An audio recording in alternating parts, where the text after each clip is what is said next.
afternoon to you, Valdi. So when you look at the latest crime statistics released this year, the number of girls murdered who are under the age of 18 is up 10%. Boys in the same category, the number of those killed is up 20%. Is there any hope at this point that we can turn this picture around? I think, yes, definitely there is. However, there is a need for us to change the lens within which we see in reality. We cannot continue to do the same things that have not decreased violence against children.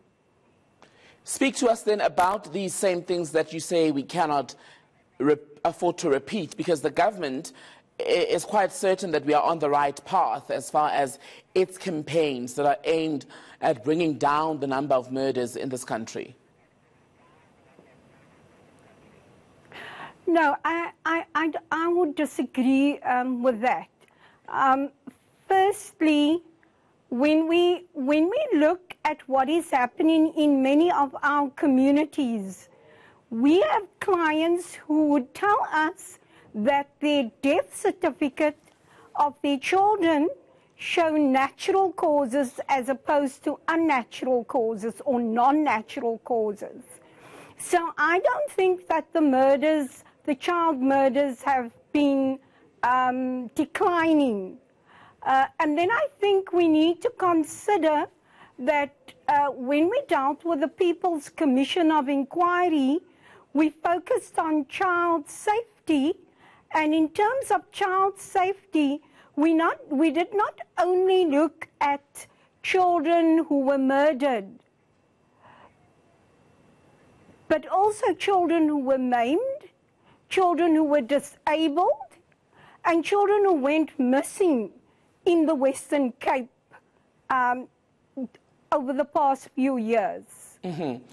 So the People's Inquiry has the support of the Human Rights Commission. It's at least been participating, but there is no government support. How then are your recommendations and findings going to hold? Does the process have teeth, basically? I think this was the difficulty we had initially.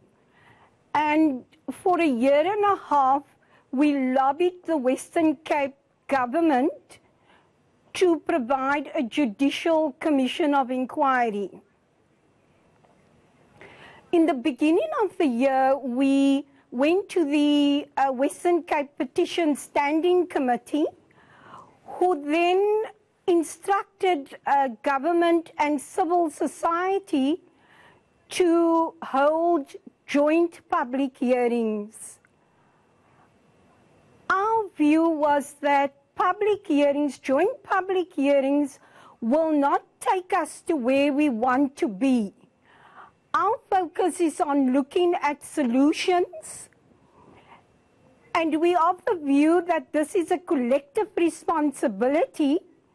It is not only a government responsibility, but it is a responsibility of all who live in South Africa to ensure that children are safe and protected.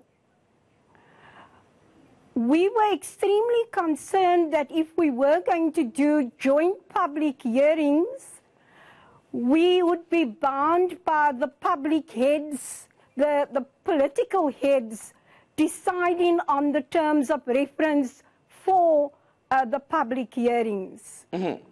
So we opted, in agreement with the lead agent, which is the Department of Social Development in the Western Cape, that we have different ways of dealing with child safety and protection. They went ahead to develop a national plan on child murders, and we had provided them with the necessary input into that national plan. Okay, so but Valdi, we were very, very clear. Forgive me for interrupting here.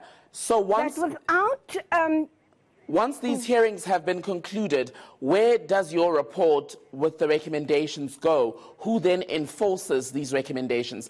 Is it the Western Cape government, even though they are not participating in the People's Inquiry? Yes, it will definitely go to government, although we did not have the provincial government involved. We did have ward councillors involved, and their input was very thorough. We're on the same page in terms of local government, in terms of what should be done. And we have indicated to the civil society organizations and to the ward councillors that the final report shouldn't be something that sits on a bookshelf.